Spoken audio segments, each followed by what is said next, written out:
इस वीडियो में आप सभी का स्वागत है। इस वीडियो में हम लोग JEE previous year question part 2 atomic structure पर आधारित जो भी प्रीवियस ईयर क्वेश्चंस हैं उनको हम डिस्कस करेंगे। ये इसका भाग 2 है। तो चलो सीधे हम लोग क्वेश्चंस पर ही आते हैं। ये पहला क्वेश्चन है। ये इस क्वेश्चन में ये कह रहे हैं कि यदि फोर्स लॉ में चेंज कर दिया जाए, बोर मॉडल है, देखो ये बोर मॉडल है ना, और हाइड्रोजन लाइक एटम है, लेकिन उसका इलेक्ट्रॉन और न्यूक्लियस के बीच जो फोर्स है वो इस फार्मूले से मॉडिफाई हो गया। तो एनवी ऑर्बिट में बाकी चीज़ें वही रहती है ना। एंगुलर मोमेंटम का जो क्वांटाइजेशन है वो वैसा ही रहता है। तो फिर वो कह रहे हैं कि nth ऑर्बिट बताओ, ठीक है ना। तो बोर मॉडल की दो ही चीज़ हैं, एक तो फोर्स, दूसरा क्वांटम कंडीशन है ना। एंगुलर मोमेंटम इंटीग्रल मल्टीपल होता है एच क्रॉस का। तो उसी टॉपिक पर ये सवाल है। तो देखो पहला बात क्या है, इक्वेशन ऑफ मोशन लिखो। इसका इक्वेशन ऑफ मोशन लिखोगे mv²/r, ये सेंट्रीपेटल एक्सेलरेशन, और ये फोर्स हो गया देखो E²/4πε0, ठीक है। और ये अंदर हो गया 1/r² प्लस β/r³, ठीक है ना। ये आपका फोर्स इक्वेशन हो गया पहला। दूसरा है कि mvr angular momentum mvr = nh²। कुछ नहीं है, इसमें v को एलिमिनेट कर देते हैं। v को इसमें 2 नंबर से लेकर के पहले में विलोपित कर देते हैं। तो क्या हुआ देखो,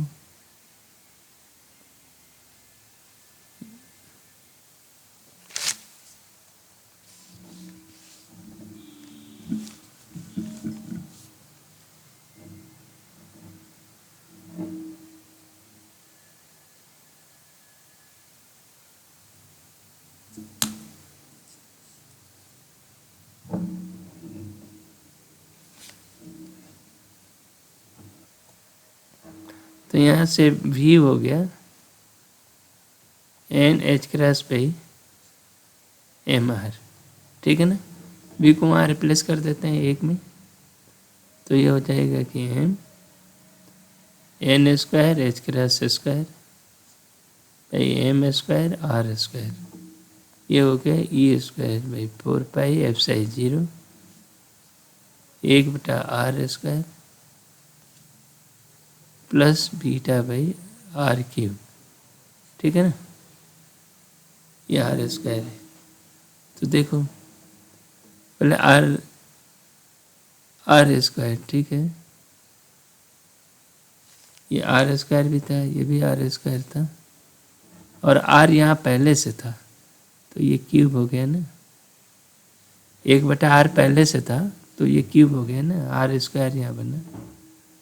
तो अब ये क्या होगा देखो, r² से हम कटा देते हैं और ये m से m कट गया, 1 m बच गया, तो मिल गया कुल n² h²/m, ये रह गया। और इसमें ये बीटा उठा कर लाते हैं है ना, E²/4πε0 0, और ये बीटा भी आ गया, तो ये हो गया 1/r, और इधर रह जाएगा E²/4πε0, बस खत्म, ठीक है। r सॉल्व हो गया। ये सीधे इससे भाग देंगे तो देखो क्या बनता है, n² रह गया h²/m E²/4πε0 है ना, माइनस बीटा, ये बराबर क्या हो गया r, बस ये उत्तर हुआ। तो बस n² का एन स्क्वायर का फंक्शन है और बीटा माइनस आ रहा है, बस देखो ए जीरो एन स्क्वायर है, आर एन है, ये आर एन है, आर वी का कर दिया तो एन वी का कर दिया। ठीक है, अगला सवाल देखिए। इसमें कह रहा है wave length of the first spectral line of Balmer series is this, the wave length of the second spectral line of Balmer series कितना।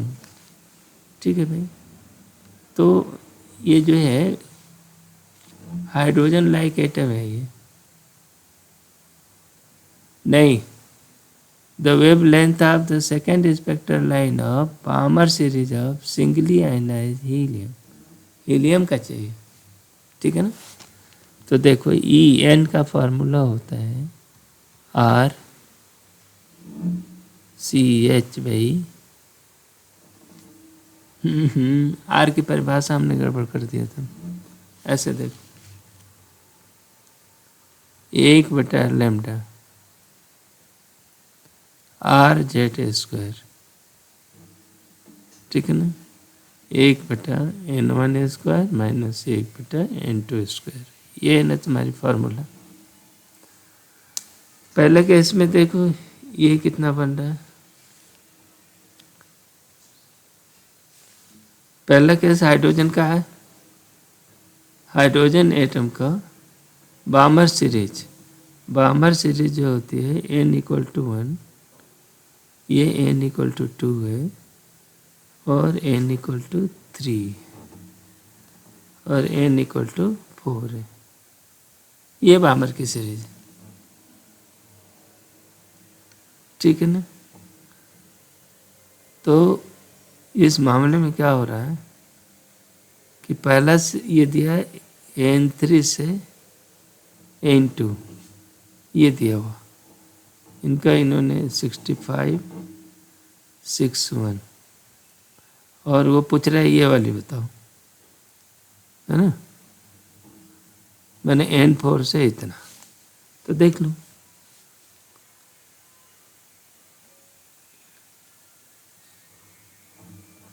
एक बटा,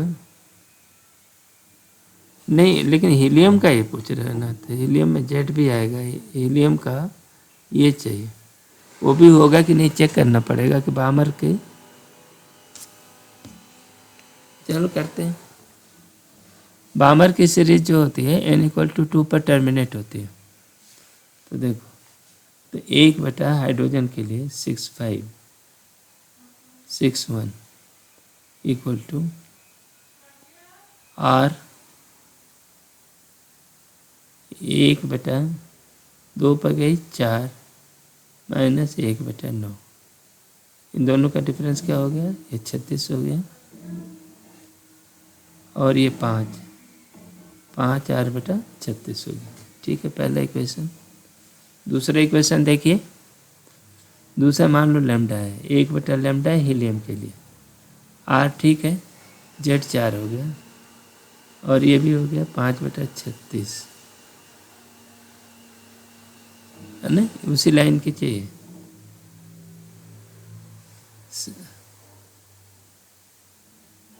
नहीं ये गड़बड़ हुआ क्या, नहीं ये तो ठीक है, 3 और 4 इनका 2 और 3 का ट्रांजिशन ये इतना हो गया 5/36, ठीक है, लेकिन इनका जो है वो ये नहीं है, 1/4 माइनस 1/16, तो ये 4/16 मैंने 3/16 हो गया, आर 4 इंटू 3/16, ये घटा दो 4 3/4 आर, ठीक है ना, ये 2, तो इसका ये हीलियम क्या है, अब डिवाइड कर देते हैं, किसका 2 में से 1 को डिवाइड करते हैं, तो ये हो गया लैम्डा हीलियम, 2 से डिवाइड करते हैं ना, लैम्डा हीलियम बटा 65 61 इक्वल टू, तो डिवाइड किया हमने इसको पहले रखा तो 3/4 R, ठीक है। नीचे वाले का ये हो गया 36/5 R, ये हो गया। R से R कैंसिल, 4 से 4 9 जा हो गया, तो ये हो गया। कुछ गड़बड़ हो गया?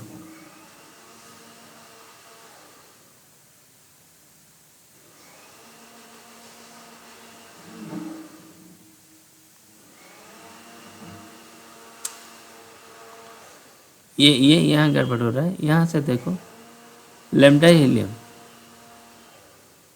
हीलियम इक्वल टू 4/3 R, है ना। 4/3 R को आप सीधा लिखो तो 4/3 गुणित 1/R को 411 एंगस्ट्रॉम कहते हैं, नहीं 911, सॉरी, ये 911, 1/R इक्वल टू 911 होता है, ठीक है ना, एंगस्ट्रॉम। तो यह हो गया, देखो 3 3 0, 3 चौका 12, अब ये हो गया 12, 4 3 12, 12 12 एंगस्ट्रॉम, ठीक है ना, 12 12, ये सही। इसकी ज़रूरत है नहीं, इसकी बहुत ज़्यादा ज़रूरत नहीं है। इसे रेशियो करोगे तो आएगा, ये ठीक है, भाग देने पर भी आ जाएगा।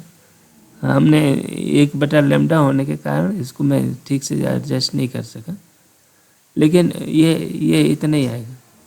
रेशियो भी निकालोगे तो तुम्हारे भी ऐसे ही आएगा, ठीक है।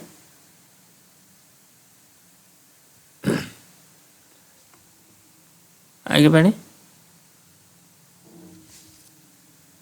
ये पूछा है कि the longest wavelength of ultraviolet region of hydrogen in 122 nm, ultraviolet, ठीक है। The smallest wavelength in infrared region of hydrogen spectrum is. हाँ, ये क्या होती है, देखो n इक्वल टू 1 हाइड्रोजन का, n equal to 2, n equal to 3 आता है, n इक्वल टू 4 5, ठीक है। इसके सेल वैल्यू, इसकी एनर्जी होती है 13.6 माइनस 3.4 -1.51 -85, ठीक है ना, ये 4 हो गया। और 25 का बहुत कम आता होगा, मैं देखता हूँ। यहाँ देखो, the largest wavelength of ultraviolet region, largest, तो लार्जेस्ट वेवलेंथ अल्ट्रावायलेट इवेंट ये बनती है।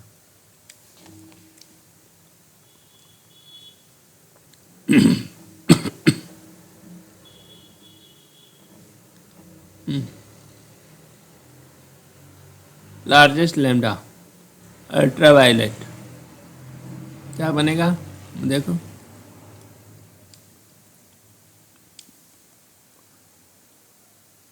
N2 से N1 पर ट्रांजिशन के फलस्वरूप बनता, तो ये 10.2 हो गया, ठीक है ना। तो ये क्या हुआ है, 122 nm गुणित 10.2 इक्वल टू कितना हो गया। मुझे इसका लैम्डा निकालना है, और ये पूछ रहा है स्मॉलेस्ट वेवलेंथ जो होती है, ये इस पर n इक्वल टू 3 पर बनेगी इंफ्रारेड का। इंफ्रारेड यहाँ पर टर्मिनेट होने वाले पर शुरू होगी, तो स्मॉलेस्ट मीन्स उसकी एनर्जी होगी 1.51, तो 1.51 एनर्जी हो गई, और ये हो गया लैम्डा, ठीक है ना। देखो, स्मॉलेस्ट इंफ्रा कहाँ से कहाँ तक होगा? 4 से 3 ट्रांजिशन, है ना। 4 स्मॉलेस्ट नहीं होगी, 4 से 3 ट्रांजिशन नहीं होगी। इसका मतलब ये 3 पर था, 3 से स्टार्ट होती है, 3 पर था, और वो ये पूरे इसको इजेक्ट करना है ना। तो एक फोटान ऐसा चाहिए जो इनको, इस इलेक्ट्रॉन को हमेशा के लिए हटा दे। तो इस काम के लिए आपको 1.51 वो चाहिए, एनर्जी चाहिए। तो वो लैम्डा कितना चाहिए? The smallest wavelength of infrared region of hydrogen spectrum, तो नियरेस्ट इंटीजर इज, चलो ठीक है जो भी है। तो लैम्डा इक्वल टू 122 गुणित 10.2 बाई 1.51, या तो ऐसे लगा लो, या लैम्डा इक्वल टू 12,400, 12,400 नहीं होगा, ये एन एम है ना, एन एम में चाहिए इसको। तो 1240 बाई 1.51, दोनों से कैलकुलेट करो, एक ही आएगा। करते हैं। ये हमारे दोनों उत्तर है। ये लैम्डा जो है 824 NM यहाँ आ रहा है, इससे 821 NM आ रहा है, ठीक है ना। तो वो सही उत्तर है। इन दोनों के बीच में होगा। इन दोनों के बीच क्या होगा? दोनों से ही पास में देखो कौन सा है, 823 है ना, ये सही।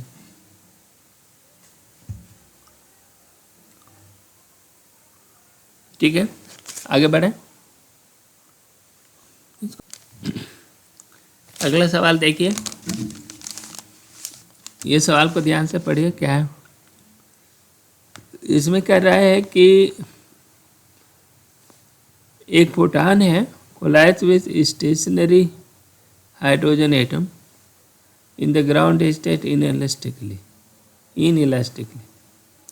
Energy of the colliding photon is इतना, and after some interval millisecond, है ना, the another photon collides with the same hydrogen atom inelastically with an energy of इतना electron. What will be observed by detector?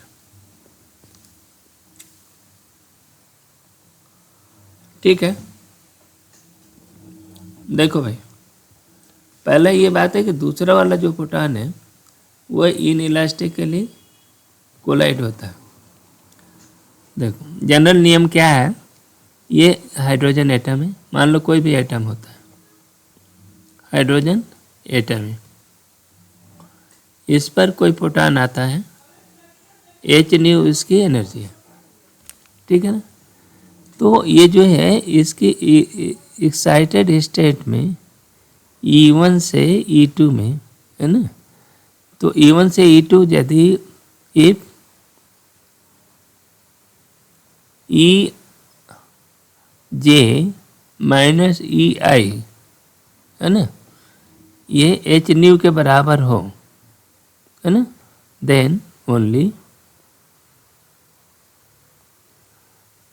Photon, है ना, photon will be absorbed.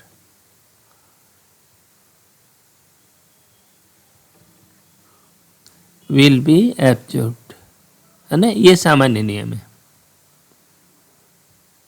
नहीं तो वो photon सीधे निकल जाएगा और एटम को पता नहीं लगेगा, या एटम और फोटान इंटरेक्ट नहीं करेंगे। ये तभी करेंगे जब उनकी दो एनर्जी लेवल इनका बराबर है, ये सामान्य नियम।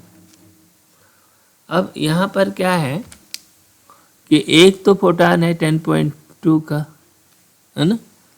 तो पहला H1 है, P1 फोटान है, उसकी एनर्जी कितनी है? 10.2 इलेक्ट्रॉन वोल्ट की है, जो हाइड्रोजन के ग्राउंड स्टेट और ये n=1 से और n=2 के बीच के डिफरेंस के बराबर है, n.2, ठीक है। तो यहाँ पर क्या सिचुएशन हो सकती है, इसमें यह है कि जो फोटान आपने दिया, ये फोटान एब्जॉर्ब हो जाएगा और ये इलेक्ट्रॉन यहाँ से n=1 से ऊपर उठकर n=2 पर चला जाएगा, लेकिन ये इलेक्ट्रॉन निकलेगा नहीं, ठीक है ना। तो ये एक्साइटेड स्टेट में चला जाएगा। तो इसका मतलब ये फोटान एब्जॉर्ब हो गया और इलेक्ट्रॉन एक्साइटेड स्टेट में चला गया, निकला नहीं, पहला काम। दूसरा सिचुएशन क्या है, जो आपका P2 है वो 15 इलेक्ट्रॉन वोल्ट का है, ठीक है ना। तो देखो भाई, ये बोल रहे हैं कि इन इलास्टिकली कोलाइड करता है, मतलब कुल मिलाकर के ये कहना चाहते हैं कि ये फोटान जो होता है एटम ने एब्जॉर्ब कर लिया, नॉर्मली करता नहीं है ना, लेकिन चलो इन्होंने कुछ कर दिया, इलेक्ट्रॉन ने इसको एब्जॉर्ब कर लिया, है ना। इसकी एनर्जी कितनी है, 15 इलेक्ट्रॉन वोल्ट, और इलेक्ट्रॉन की बाइंडिंग एनर्जी कितनी है, बाइंडिंग एनर्जी इलेक्ट्रॉन के लिए जो बांधने वाली जो एनर्जी है ना, -13.6 इलेक्ट्रॉन वोल्ट, ठीक है ना। ये ज़्यादा कितना है अभी, 15 - 13.6, तो इसको घटाओ तो कितना बन गया, ये हो गया 4, और ये कितना हो गया 14, 1.4 ये भी हो गया, है ना, ठीक है। तो यदि ये इलेक्ट्रॉन को एनर्जी मिलती है तो 15 इलेक्ट्रॉन वोल्ट, तो 13.6 तो बाइंडिंग एनर्जी को ओवरकम करने में लग जाएगी, और 1.4 इलेक्ट्रॉन वोल्ट की जो एनर्जी है वो एनर्जी क्या हुई, ये उसकी काइनेटिक एनर्जी में आएगी, ठीक है ना। तो अब ये स्थिति मान लो फोटो इलेक्ट्रिक इफेक्ट में जिस तरह से काम होता है उसी तरह ये घटना हो रही हो। इन्होंने ऑलरेडी दे रहे हैं कि इलेक्ट्रॉन सोख रहा है एनर्जी, है ना, इलेक्ट्रॉन ने एनर्जी को एब्जॉर्ब किया।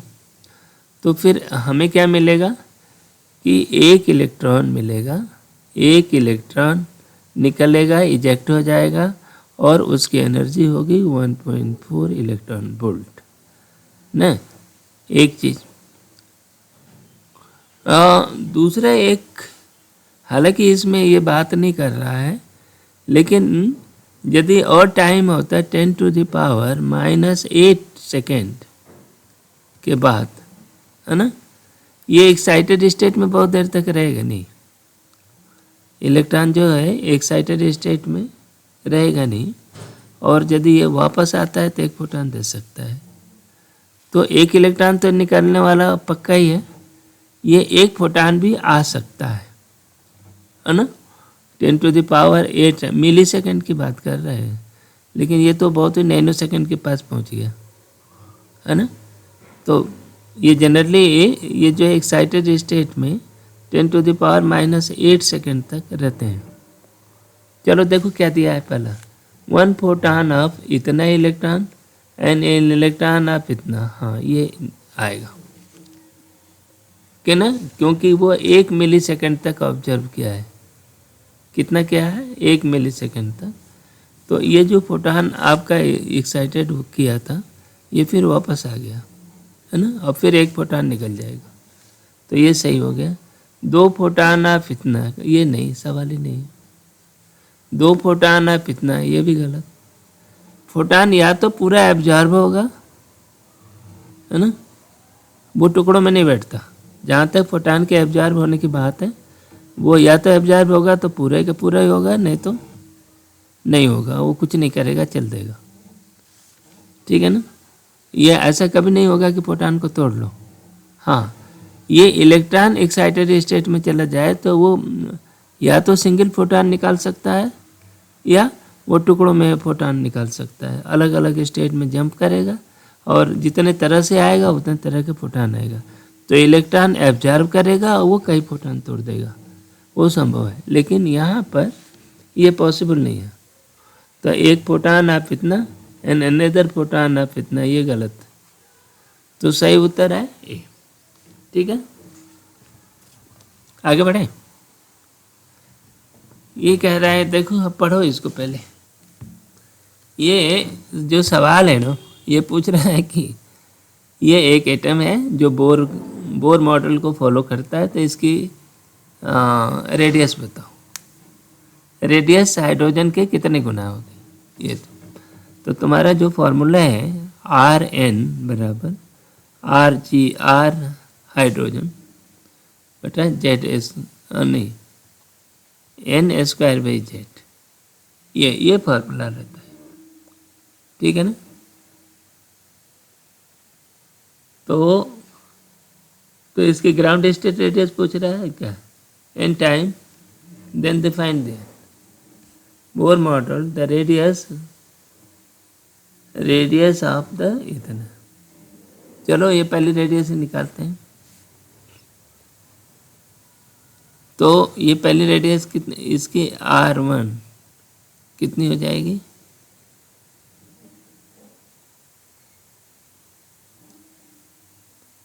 RH भाई जेड इसका 100 है, ठीक है ना। Bohr model the radius of इतना is n time the Bohr radius.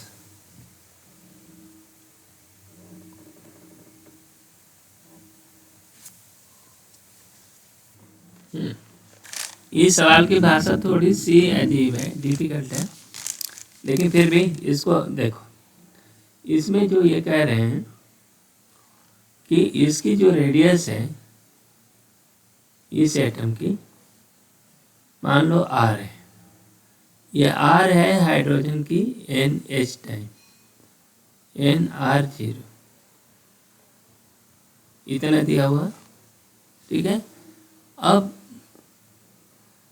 इस एटम की एनवी कक्षा, एनवी को आप m कर दो, एमवी कक्षा, ये हो गई Rm, ये कितना हो गई Rm RH m स्क्वायर बराबर इतना, ठीक है ना।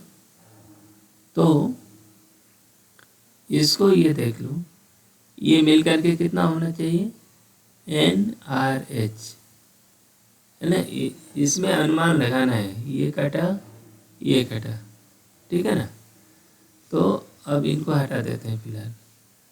तो ये आया m स्क्वायर जेड मैंने 100 बराबर n, ठीक है ना।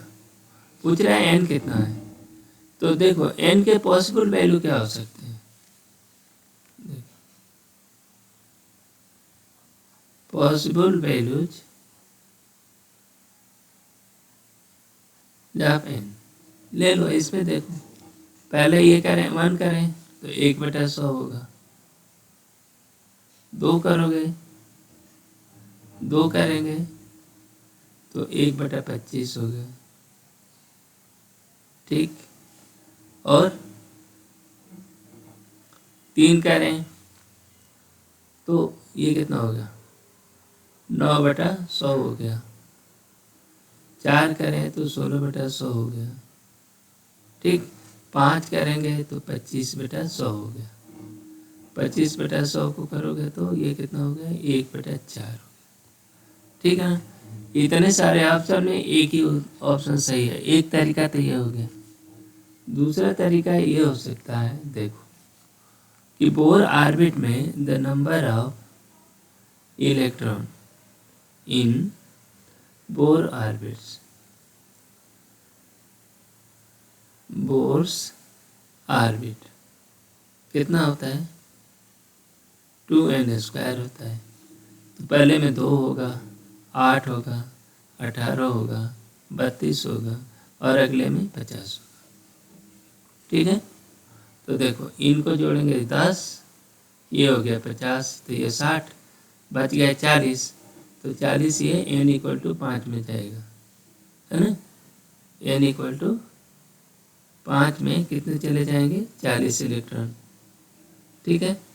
तो अब जो इसकी रेडियस है, ये पूछ रहा है ना कि इसकी पूछ रहा है the radius of this is n time the Bohr radius, ठीक है। तो ये 5वीं है, तो 5वीं की रेडियस क्या होगी, देखो Rn कितनी हो जाएगी 25/100 RH, ये हो गई ना m²/z, इसकी जो फॉर्मूला है इससे, तो ये क्या हो गई 1/4 RH, ठीक है ना। तो n बराबर 1/4 यहाँ मिल गया। तो ये जिससे आप लगा सको, हालांकि ये ठीक है, जिससे आप लगा सको और जैसे समझ सको, ऐसे कॉम्प्लिकेटेड प्रश्न का उत्तर कुछ इसी तरह लगा, है ना। यदि ये भाषा को थोड़ा और बढ़िया करता तो ज़्यादा अच्छा होता। आगे बढ़ते हैं, ये सवाल पढ़ें। इस सवाल में ये कह रहे हैं कि इलेक्ट्रॉन प्रोटॉन का एक सिस्टम है, ठीक है ना, जिसकी पोटेंशियल इस फंक्शन से दी हुई। तो ये पूछ रहा है कि Rn का वेरिएशन कैसे होगा। कोई बात नहीं, देखो पोटेंशियल V बराबर V0 ln R/R0, ठीक है ना। फोर्स कितना होगा, फोर्स होता है -ΔV/ΔR, ठीक है। तो ये हो गया -V0/R0 R, डिफरेंशिएट कर दिया इतना, ठीक। अब इसका इक्वेशन ऑफ मोशन हो जाएगा, देखो mv²/r इक्वल टू V0, यह निगेटिव नहीं होता, आकर्षण है, इसका मतलब ये है कि ये अट्रैक्शन है, V0/R0 R, ये फोर्स हो गया, ये R से R यहाँ कट गया, ठीक है ना। तो ये क्या होगा mv² इक्वल टू V0/R0, ये तो ठीक है ना। तो ये बन गया। अब बोर कंडीशन है MVR equal to NH cross, ठीक है ना। तो V बराबर क्या हो गया, देखो V बराबर NH क्रॉस MR, इसमें हम रख देते हैं। तो M V² NH² H cross square M² R² equal to V0/R0, ठीक है। तो अब देखो मास से मास कट गया, एक मास कट गया, तो ये हो गया R² बराबर NH² H cross square M, V0 नीचे आ जाएगा, ये R0 ऊपर चला गया, ठीक है। तो इसका मतलब R is proportional to N, ये आया।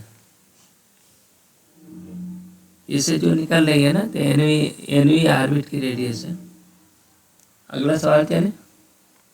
अच्छा, इस सवाल में यदि इस पोटेंशियल के स्थान पर द फोर्स जो है F इक्वल टू -KR दे दिया, तो भी उसका भी यही रिजल्ट आएगा, ठीक है, क्योंकि इसी का पोटेंशियल ये है। अगला सवाल क्या बोल रहा है, बोला है कि hydrogen atom and the lithium ion are both in the second excited state, ठीक है। LH LI are the respective electronic angular momenta, EI and LI are respectively energy। हाँ भाई, इसमें ये कह रहा है कि हाइड्रोजन और लिथियम, तो देखो कितनी होती है EN RCH Z²/N², ये हाइड्रोजन लाइक एटम की इतनी होती है, ठीक, माइनस में रहता है, ओके। अच्छा, एंगुलर मोमेंटम कितना होता है, L equal to NH cross, ठीक है। LN NV कक्षा में NH क्रॉस रहता है, तो ठीक है भाई, दोनों सेम एक्साइटेड स्टेट में, क्या बोला है? इन द सेकेंड एक्साइटेड स्टेट, मैंने क्या है सेकेंड में n इक्वल टू 2 है, तो n हाइड्रोजन कितना हो जाएगा भाई? 2H क्रॉस होगा। n लिथियम कितना होगा? लिथियम हो गया, वो भी 2HS क्रॉस होगा। ठीक है, तो दोनों के LH और Li बराबर होंगे। एनर्जी के मामले में क्या है? एनर्जी देखो लिथियम की कम होगी।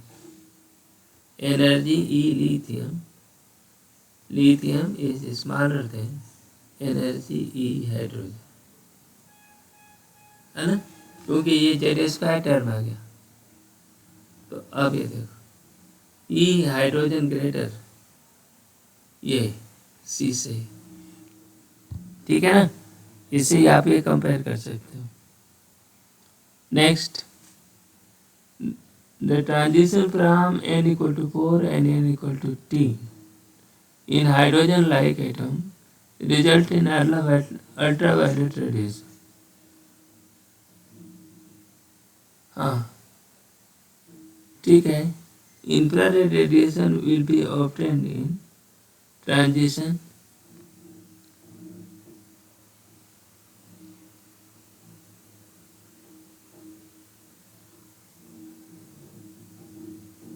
ये ट्रांजिशन फ्रॉम द स्टेट इतना। हाँ, ये हाइड्रोजन लाइक एटम का जो एनर्जी सिस्टम होता है ये ऐसा रहता है, 1, दूसरा 2 होता है, फिर ये आएगा 3, 4, 5, 6, इस तरह से, और ये ग्राउंड लेवल होता है, ये ग्राउंड लेवल होता है, ठीक है ना। ये जो सिस्टम इन्होंने दिया है इसमें कह रहे हैं कि 4 से 3 में जा रहा है, 4 से 3 में आ रहा है ये, तो ये क्या दे रहा है? अल्ट्रावायलेट यूवी दे रहा है, ठीक है ना। इसमें जो एनर्जी सिस्टम होता है देखो RCH/Z²/n²,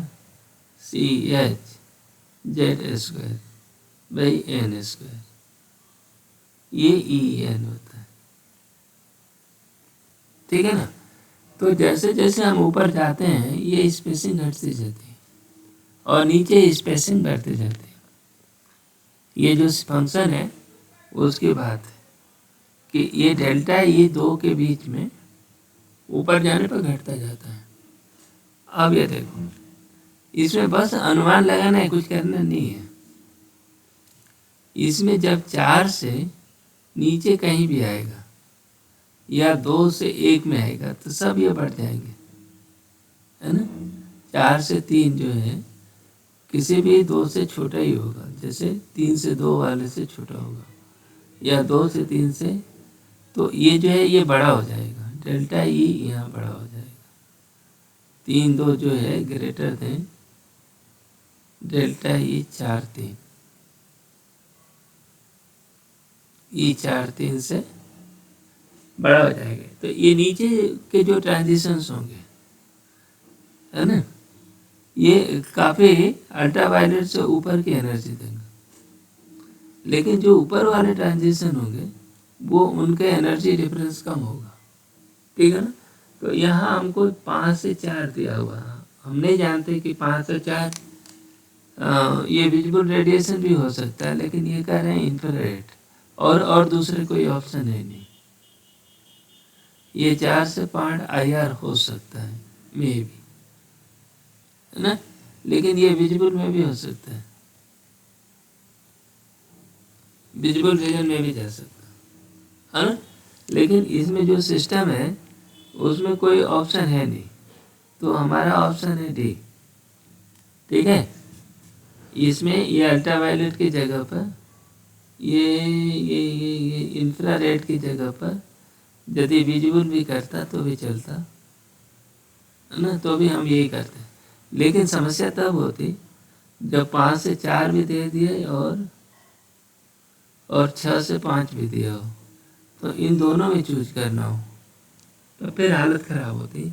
तो फिर हम ये वाली चूज करते, नीचे वाली, क्योंकि हाइड्रोजन एटम में हमें पता है, हाइड्रोजन में ये देखो ये 1 और 2 के बीच में 10.2 है, ये अल्ट्रा वायलेट है।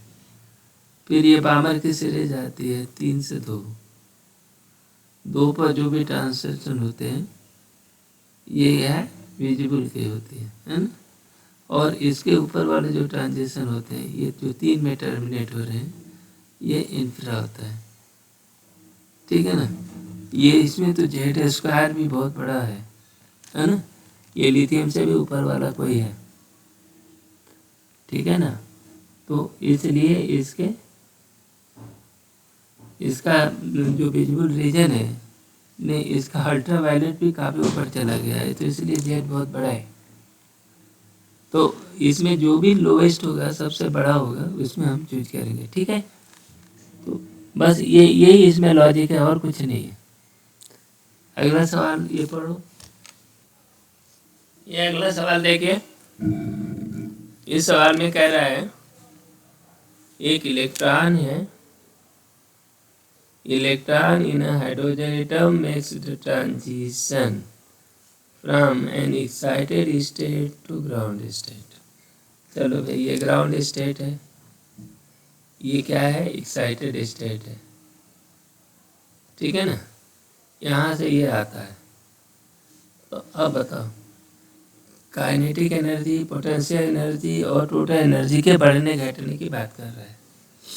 तो देखो, काइनेटिक एनर्जी कितनी होती है, हाफ जेड ई स्क्वायर के 1/4πε0 है, के बाई आर, ठीक। पोटेंशियल एनर्जी क्या है, माइनस हाफ, नहीं, ये होता है K Z E square by R, ठीक। और टोटल एनर्जी क्या है, minus half K Z E square by R, ठीक है ना। देखो, ये जब ऊपर से कुएं में गिर रहा, ठीक है ना, तो इसका पोटेंशियल घटेगा, काइनेटिक एनर्जी भी घटेगी। नहीं, काइनेटिक एनर्जी जो है इसकी बढ़ेगी, आर छोटा हो जाए। यहाँ ये R G is smaller than R E, excited state, ठीक है ना। तो अब ये देखो, पहले क्या है, पहले ये दूर था तो पोटेंशियल एनर्जी कम थी, पोटेंशियल एनर्जी कम थी, हाई थी, और काइनेटिक एनर्जी भी हाई थी। काइनेटिक एनर्जी नहीं, ये टोटल एनर्जी हाई थी। अब दोनों ही घट रहे हैं और केवल काइनेटिक एनर्जी बढ़ रही है, क्योंकि इसकी स्पीड बढ़ रही है। v बराबर होता है v0/n, ये रहता है ना। तो अब ऊपर वाली कक्षा से नीचे आया तो स्पीड कम हो गई, काइनेटिक एनर्जी बढ़ जाएगा। स्पीड बढ़ गई तो काइनेटिक एनर्जी बढ़ गई, बाकी चीज़ें घट गई। ये क्या, kinetic energy and total energy decreases, potential energy, kinetic energy increases, कहीं है, इस काइनेटिक एनर्जी इंक्रीज है, potential and total energy decreases, ये ऐसे ये बात है। अगला ये सवाल क्या बोल रहा है, ये सवाल भी थोड़ा सा उटपटांग है इसकी भाषा। यहाँ पर ये कह रहा है कि imagine atom made up the proton and hypothetical particle of double mass of electron, है ना। उसका मास इलेक्ट्रॉन का डबल हो गया है, but having the same charge as electron, ठीक है। Apply the Bohr atom model and consider the possible transition of this hypothetical particle to the first excited level। First excited level में ये मांग रहा है, the longest wavelength the photon will be emitted।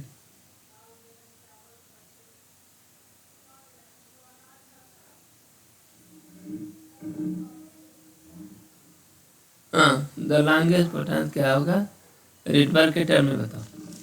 देखो भाई, energy क्या होती है, m e पे 4 घात, है ना, और क्या होती है, जेड स्क्वायर होता है, ये होता है के स्क्वायर,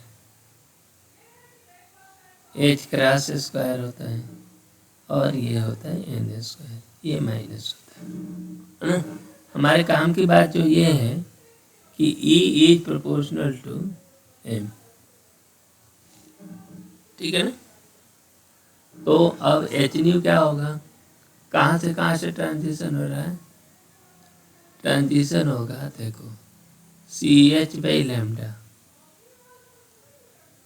ये क्या होगा, इसको मान लो, ये इस पूरे वाले को हम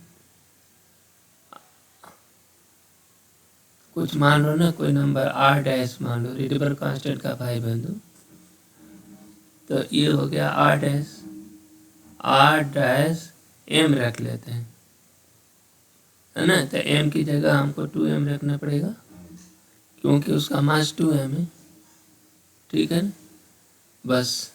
और ये होगा, ट्रांजिशन हो रहा है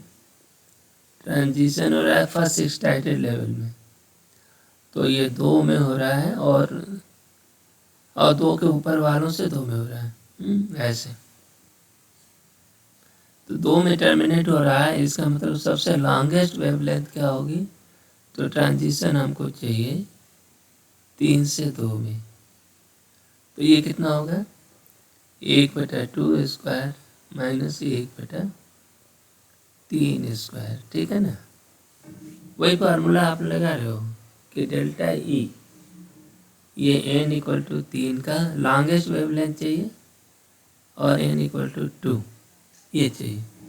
तो इसमें वो जो फार्मूला है वो ये बनता है, डेल्टा ई ये हो गया बराबर प्रोटॉन की एनर्जी, तो ये मिल गया। तो ये क्या हो गया, देखो ना,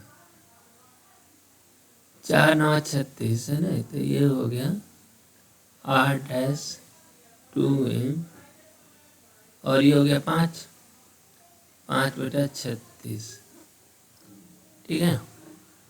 तो ये लैम्डा बराबर हो गया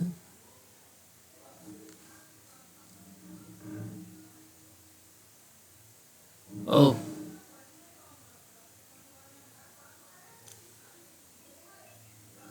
ये इरेडबर्ग कांस्टेंट जो होता है सी एच को मिला कर बनता है क्या, हाँ,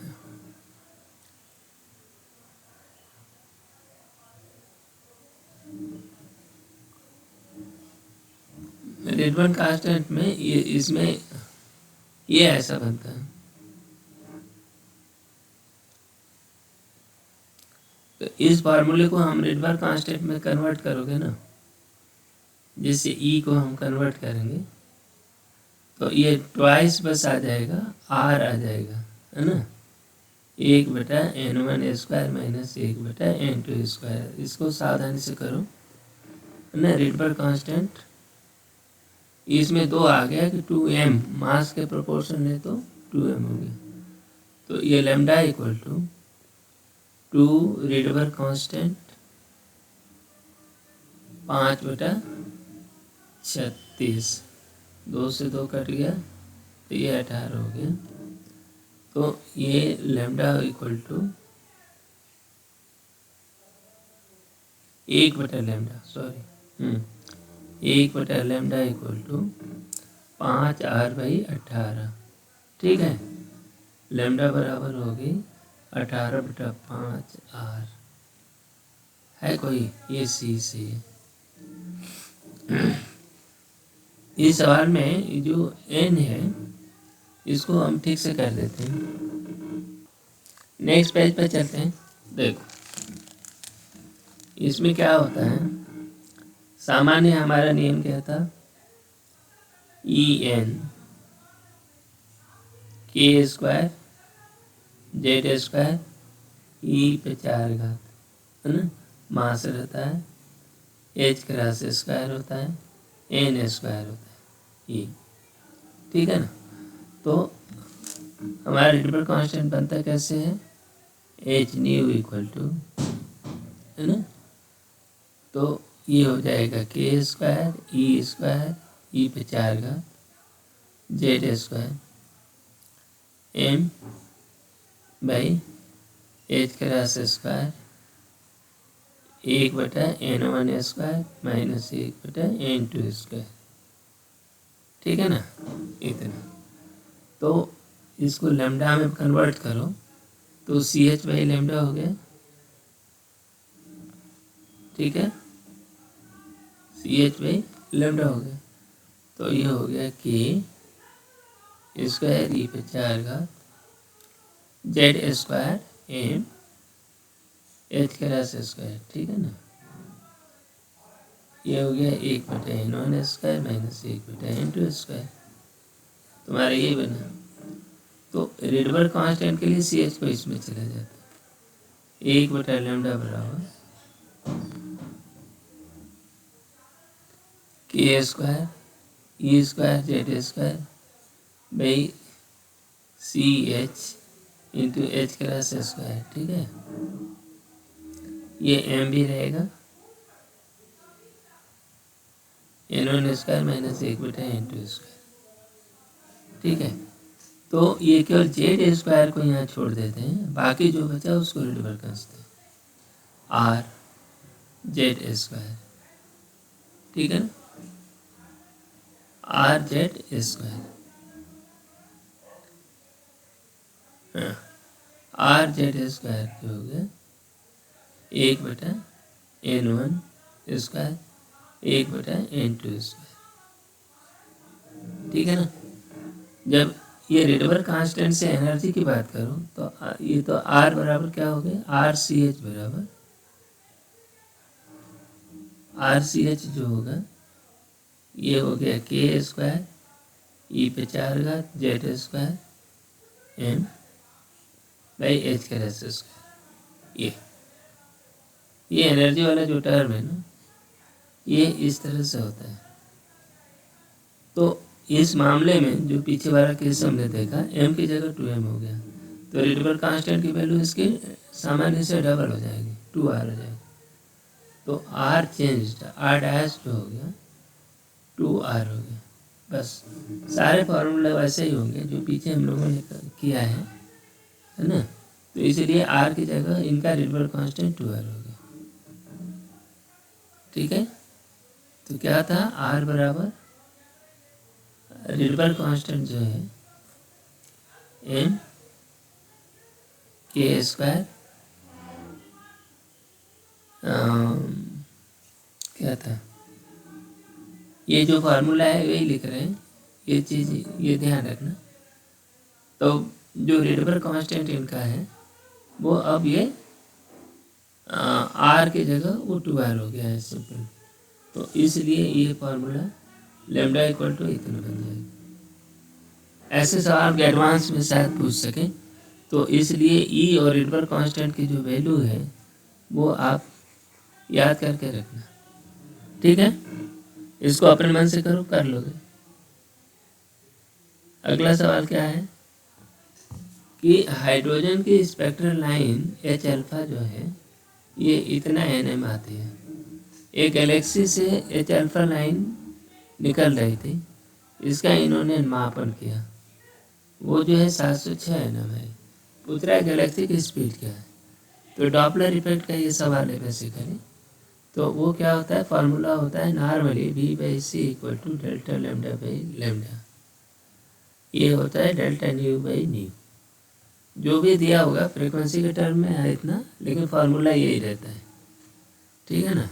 अब तुम्हारा ये है इन दोनों का डिफरेंस, तो v निकालना है गैलेक्सी का स्पीड, ये c प्रकाश का वेग है, ठीक है। डेल्टा लैम्डा कितना है, डेल्टा लैम्डा 50 है, घटा लो, इन दोनों को घटाएंगे तो 50 आया और बटा 656 हो गया, ठीक है ना। तो अब v बराबर हो गया ये 50/657, 57 है 56 है, 56 है ना, 656 ये इतना सी, तो 3 × 10⁸ है ना। इसको आप सरल करोगे तो 2 × 10⁷ मीटर/सेकेंड। तो गैलेक्सी की स्पीड ये जा रही है ना। तो ये उसका उत्तर हुआ 2 × 10⁷। ठीक है, अगला सवाल है, a Bohr model minimum energy required to remove an electron from the ground state of doubly ionized lithium। ये लिथियम का क्या कारण है ये? तो देखो, ये एनर्जी पूछ रहा है हमें। एनर्जी कितनी होती है? En। ये कितनी होती है? -13.6। पूरी वैल्यू चाहिए। n², ये Z², इतनी। अब ये लिथियम है, लिथियम 2 है ना, ये लिथियम है।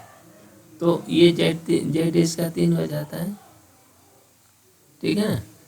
तो अब वो कहता है ग्राउंड स्टेट वाले का, ग्राउंड स्टेट का ले लो। तो ई ग्राउंड स्टेट कितना हो गया? -13.6 × 9 है ना। कितना हो गया? इतनी बाइंडिंग एनर्जी हो गई 13×14। तो ये करीब 122 आ रहा है ना। 122.4 इलेक्ट्रॉन वोल्ट है ना। तो ये इतना आएगा डी। तो इतनी एनर्जी चाहिए जिससे आप उसको हटा पाओ, क्योंकि ये Z² का फैक्टर इसमें काम करेगा। ठीक है ना। तो इसीलिए इस तरह के सवाल लगाने के लिए ये फार्मूले की ज़रूरत थी, क्योंकि इसके छोटे एलिमेंट्री फार्मूले को आप यूज करोगे, m की वैल्यू लो, गणना करने में बहुत टाइम लगेगा। लेकिन इस फार्मूले को न्यूमेरिकल फॉर्म में हमने किया, उसमें कर लिया। ठीक है ना। इसी तरह 1/r है ना, 1/r लैम्डा के r के टर्म में कुछ आता है, ये होता है 911। ये भी याद करके रखो, ये एंगस्ट्रॉम में। ठीक है। और एनर्जी कितनी होगी? E = RCh/n²। ठीक है ना। और यदि Z हो तो Z² कर दो। ठीक है ना। लेकिन ये काम आएगा नहीं, CH और इस पर RCh की वैल्यू वो 13.6 ही आएगा ना, Z²/n²। ये फार्मूले का मैनिपुलेशन है। यदि आप ऐसा कर पाओगे तभी आप फास्ट लगा पाओगे सवाल, नहीं तो सवाल के तो इतने पैरामीटर हैं, आप गणना करते ही रह जाओगे। आगे बढ़ो। ये क्या पूछ रहा है? Consider the spectral line resulting from the transition n = 2, 2 से 3, 2 से 1 of the atom and ion given below। ठीक है ना। the shortest wavelength is produced by shortest wavelength कितने प्रोड्यूस होगी? देखो, En क्या होती है बोलो? En बराबर होता है 13.6 Z²/E। ठीक है, माइनस इतना n²। ठीक है। अब शॉर्टेस्ट वेवलेंथ जो होगी वो ग्राउंड स्टेट से, शॉर्टेस्ट वेवलेंथ जो है बाहर से ग्राउंड स्टेट में आ जाए, है ना। तो वेवलेंथ एनर्जी सबसे ज़्यादा होगी। ΔE मैक्सिमम कितना होगा? 13.6 Z²। ठीक है। वेवलेंथ क्या होता है? लैम्डा × ΔE बराबर 1240 n है। n में आप उधर करोगे। ठीक है ना। ΔE किस में होगा? इलेक्ट्रॉन वोल्ट में होगा। तो E आपका 13.6 है। तो अब आप में इसमें क्या निकला भाई? ΔE लैम्डा × 13.6 Z², ये बराबर 1240। ठीक है ना। तो इसका मतलब क्या हुआ कि लैम्डा × Z² = कांस्टेंट। अब इसमें बताओ shortest lambda is shortest implies some constant C by Z square, जिसका जेड ज़्यादा होगा लेमडा उसकी सबसे छोटी होगी। पूछ रहा है ना, द शॉर्टेस्ट वेवलेंथ।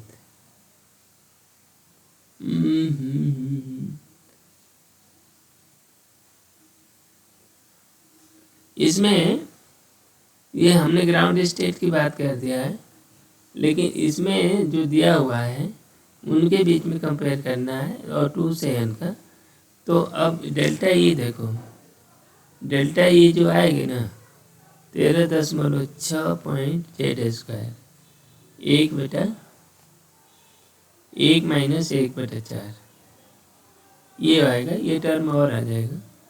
तो कुल मिलाकर के हमारा जो फॉर्मूला है यही बना रहेगा, lambda Z square equal to constant, है ना। हमने सबके शॉर्टेस्ट को कंपेयर कर दिया, वो नहीं करना। सबका n1 और n2 दोनों का दिया हुआ है, सबका एक ही है, ठीक है ना। तो डेल्टा ई जो है जेड स्क्वायर के प्रोपोर्शनल होगा, बाकी चीज़ें वही रहेगी, ठीक है ना। तो लेमडा इक्वल टू, ये फार्मूला अभी भी वैसे ही बनेगा। देखो फिर से करते हैं, डेल्टा ई कितना हो गया 13.6 जेड स्क्वायर बटा n माइनस 1/4, तो ये 3/4 हो गया, 3/4 इंटू 13.6 जेड स्क्वायर, ठीक है ना। अच्छा, और delta E lambda equal to delta E into lambda into इतना बराबर 1240, 12,400 एंगस्ट्राम में ही ले लो, ठीक है। तो अब इसमें डेल्टा ई की वैल्यू रखोगे तो lambda Z square equal to constant ये आएगा, है ना। तो जिसका जेड ज़्यादा होगा उसकी लेमडा छोटी होगी। देखो इसका जेड की बात करो, क्या है 1 है, इसका जेड 1 है, इसका सिंगली आना है हीलियम, हीलियम का जेड क्या है 2 है, लिथियम 3 है। तो सबसे छोटा कौन होगा, ये लिथियम।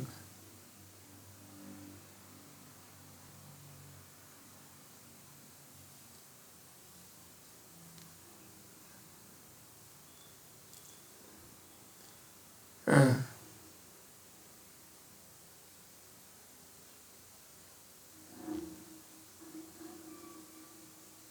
ठीक है, यही सही है। तो इसी पर ये डी सही हुआ, ठीक है। आगे बढ़े, अगला सवाल देखिए। इसमें कह रहा है कि एक इलेक्ट्रॉन है, हाइड्रोजन एटम, है ना। Hydrogen atom undergoes a transition from an orbit from quantum number ni to n final, ठीक है, जाता है। तो वी आई और वी एफ का रेशियो इतना दिया हुआ, ये पोटेंशियल एनर्जी है, ठीक है। तो अब पूछ रहे हैं एन एफ क्या है, कोई बात नहीं। देखो वी कितना होता है, वी एन कितना होता है, देखो -13.6 बाई n स्क्वायर। तो ये तो काइनेटिक एनर्जी, ये जो है टोटल एनर्जी होगी और गुणित 2, तो ये 27.2 बाई n स्क्वायर होता है। तो देखो V N I by B N final, तो क्या हो गया, ये हो गया 27.2 by N I square by 27.2 by N final square, ठीक है। इसका मतलब ये होगा कि N final square by N I square इसको तो 6.25 ये दिया हुआ है ना, बस। अब ये जो है इसको लिख सकते हो कि N F by N I equal to 2.5, इसको 5/2 कर सकते हैं, बस हो गया। 2 इंटीजर चाहिए इसको, एन एफ इक्वल टू 5, ठीक है ना। तो ये ट्रांजिशन कहाँ से हुआ, NF इक्वल टू 5, यही चाहिए उसका उत्तर। नेक्स्ट पॉइंट, नेक्स्ट ये कह रहा है कि ये जो है, ये जो फंक्शन दिया है ना, the hydrogen atom in the ground state irradiated by wavelength इतना, इस वेवलेंथ से इसको इरेडिएट किया गया। ठीक, आप CH/E को इतना लीजिए इलेक्ट्रॉन वोल्ट को, and the ground state energy of atom is इतना, then the number of line present in the emission spectra is तो वो क्या हुआ देखो, ये -13 हाइड्रोजन एटम है, -13.6 लेवल पर था, इसको ये फोटॉन ने इसको एक्साइट कर दिया, तो किसी लेवल में चला गया, मान लो एंड पर पहुंच गया। तो फिर अब ये पूछ रहा है कि इस पर कौन कौन सी लाइनें पॉसिबल है, कितनी स्पेक्ट्रम लाइन देगा। ठीक है, आप चलो देखो, अब लैम्डा बराबर दिया है 970 एंगस्ट्रॉम। ठीक, तो और ये जो है ई लैम्डा बराबर ये जो है ना CH/E को ही, ई लैम्डा को 12.1.237 का। ठीक है, कुल मिला इसमें 1000 का गुणा भी करेगा, है ना, तो इसको ई लैम्डा बराबर आपका 1237 हो गया। ये क्या है, NM में लेना, क्या होगा, NM में लेकोगे तो ई आपको इलेक्ट्रॉन वोल्ट में देगा। बस इतनी सी कहानी है। ये CH/E कैसे होता है देखो,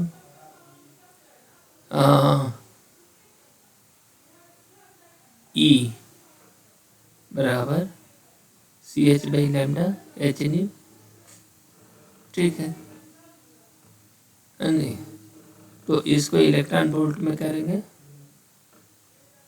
तो इलेक्ट्रॉन वोल्ट में करेंगे तो E/E हो जाएगा, है ना, और इस E को इसको भी भाग देना पड़ेगा, नहीं इसका मतलब E/E बराबर CH/E इंटू लैम्डा। ठीक है ना, तो ये इलेक्ट्रॉन वोल्ट में हो गया, और E लैम्डा हो गया CH/E। तो यही जो है इन्होंने इतना दे रखा है। ठीक है ना, हम लोग अपने हिसाब से करेंगे, E को इलेक्ट्रॉन वोल्ट में लेंगे, लैम्डा इतना है, तो ये नंबर आप देखो 1237 इन्होंने दिया हुआ। इसका CH/E में जो डेसिमल नंबर है 1237, वो हम लोगों का 1237 है, 12370 ये ले लो। E लैम्डा इसमें एंगस्ट्रॉम में लेना, ये एंगस्ट्रॉम में होगा, और E क्या है, इलेक्ट्रॉन वोल्ट में। ठीक है, तो ये इसी को घुमा फिरा करके ऐसे कहना चाहते हैं, हम इनका मेथड यूज करेंगे नहीं। तो ये 970, तो E कितना हो गया देखो, 12370 बटा 970, तो ये बन गया 9 एकम 9, इसको भाग दे लेते हैं, ये आ गया 12.75 इलेक्ट्रॉन वोल्ट। ठीक है, अच्छा अब वो पहुंच कहाँ गया, EN जो पहुंचा 12 इतना का फोटॉन था, 12 पहले था 13.56 माइनस, तो 12.745 माइनस 13.6, तो ये हो गया 0.85 पर पहुंच गया। तो 0.85 कहाँ बनता है, 0.85 बनता है देखो 13.6/n², 0.85, तो n = 4, ये 4 पर 16 से भाग दोगे तो इतना है। ठीक है, अब n = 4 से पॉसिबल ट्रांजिशन कितना होगा देखो, number of transition, number of spectral line कितना होगा, ट्रांजिशंस ये होता है n(n-2/2) Nc2, Nc2, ठीक है ना। तो ये कितना हो गया देखो, 4×3/2, तो ये हो गया 6। इसका उत्तर हुआ 6, ठीक है ना। तो अब आप समझ गए कहाँ पहुँचा, ये यहाँ से n=4 में पहुँचा, ठीक है ना।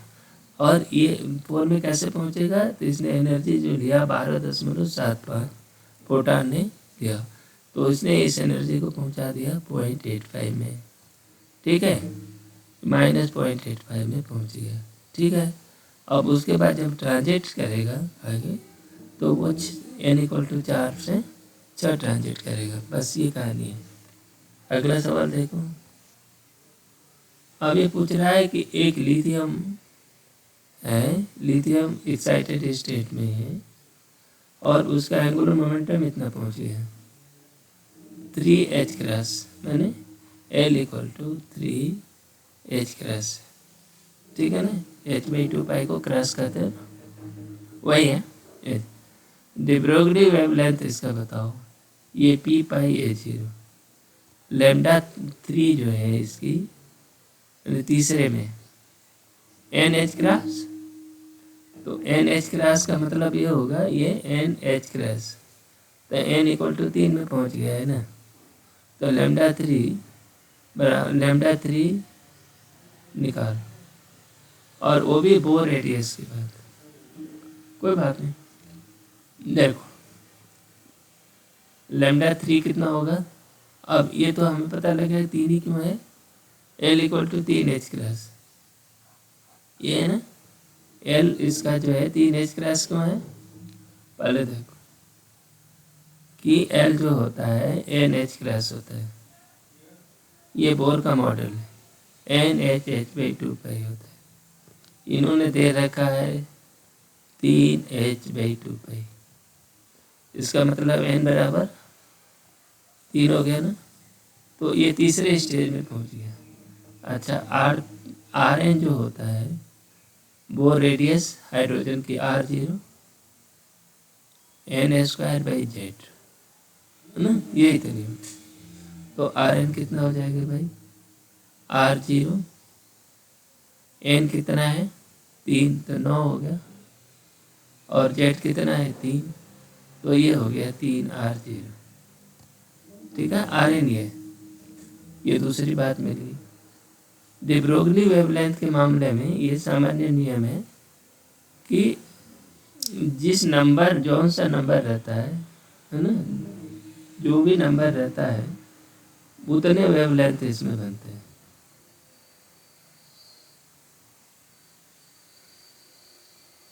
ना। इसमें 3 वेवलेंथ बनी, ठीक है ना।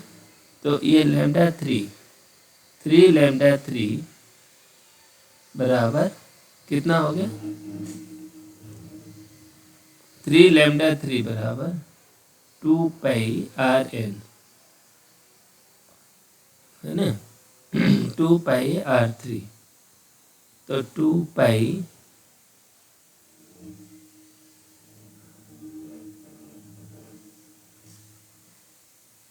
2π×R3, 2π×3R0, है ना, ये बना। इसका मतलब ये हुआ कि λ3 बराबर 2πR0, ठीक है ना। अब ये पूछ रहा है कि ये बताओ p/a, ये गिवन p/a0 ये दिया हुआ, ठीक है ना। देखो πa0, ये हमारा R0 है, वो a0 है इनका, तो a0 खत्म हो गया, पाई से पाई खत्म हो गया, p=2। इसका मतलब ये हुआ कि लिथियम का जो λ3 है, हाइड्रोजन के λg के बराबर, यानी λg के बराबर है।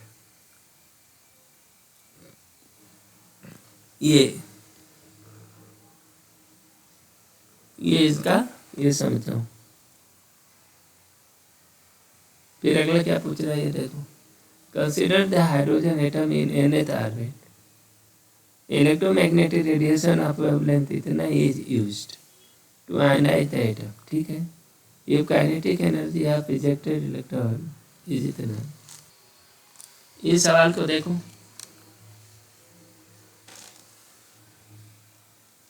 इस सवाल में पहले तो ये जो प्रोटॉन है, ये हाइड्रोजन एटम है, वो nth ऑर्बिटल में बैठा है,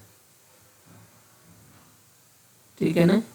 ये nth ऑर्बिटल में एक इलेक्ट्रॉन यहाँ एक्साइट होकर बैठा है, इस पर एक प्रोटॉन मिल गया, प्रोटॉन ने इसको इजेक्ट कर दिया, बाहर आ गया। जब इसकी काइनेटिक एनर्जी कितनी आ गई, 10.4 इलेक्ट्रॉन वोल्ट, ठीक है ना। तो पूछ रहा है किस एन में था, कोई बात नहीं, आप देखो आप क्या बताओगे। देखो पहले तो प्रोटॉन की एनर्जी बताओ, ई प्रोटॉन ये कितना होगा, देखो CH की वैल्यू दिया है 1242, इलेक्ट्रॉन वोल्ट में दिया है, वो है 90। अब इसको करेंगे तो ये कितना हो गया, 9 एकम 9, 34, इसको भागे, ये आ गई 13.8 इलेक्ट्रॉन वोल्ट, ठीक है ना। देखो 13.8 में ये था, ये जो है मान लो x में था, ठीक है ना, x की वैल्यू निकालना है, तो x plus kinetic energy 14.4 equal to 13.8, तो x बराबर क्या हो गया 3.4, ठीक है ना। तो ये 3.4 कब आता है, देखो इक्वल टू 13.6/n², है ना। तो n के 2 पर ही तो होता है, n इक्वल टू 2, क्या आ गया, n इक्वल टू 2, ये आंसर हुआ। तो n की वैल्यू क्या है 2। अगला सवाल, इसी के साथ ये वीडियो यहाँ समाप्त करते हैं। इस वीडियो का शेष भाग, अभी भी एडवांस लेवल के कुछ सवाल हैं जो इस पर बहुत बनते हैं, उसको अगले वीडियो में कवर करेंगे। तब तक के लिए वीडियो समाप्त करते हैं, मिलते हैं अगले वीडियो में। Thank you very much.